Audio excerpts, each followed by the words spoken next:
കുറച്ച് പേര് ചോദിക്കുന്നുണ്ട്, ബ്രോ എന്തിനാണ് വീട്ടിലെ കാര്യങ്ങളൊക്കെ പുറത്ത് പറയണത്?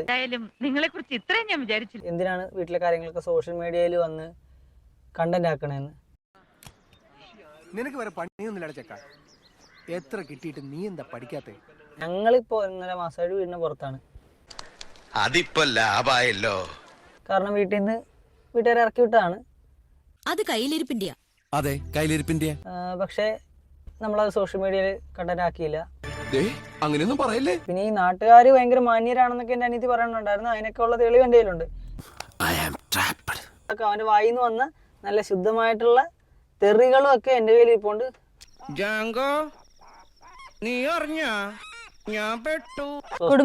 കുടുംബം നോക്കി ജീവിക്കുന്ന നാട്ടുകാര്, നല്ലവരായ നാട്ടുകാര്.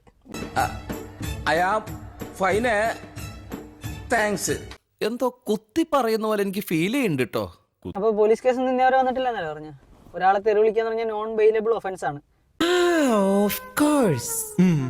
ഞാൻ ഓർക്കുന്നു, വല്ലാതെ ഓർക്കുന്നു. വീഡിയോ എന്റെ ഇരിപ്പുണ്ട്, കേറ്റി കാണിച്ചു തരാം, അകത്താക്കി കാണിച്ചു തരാം. ഞാനിത് സഹിക്കുന്നു. ഇതെന്റെ ഐഡന്റിറ്റിയുടെ പ്രശ്നമാണ്. പരാതിയൊക്കെ കള്ളക്കേസൊക്കെ കൊടുത്തു, തൂക്കാൻ നോക്കി. മാന്യത വേണം.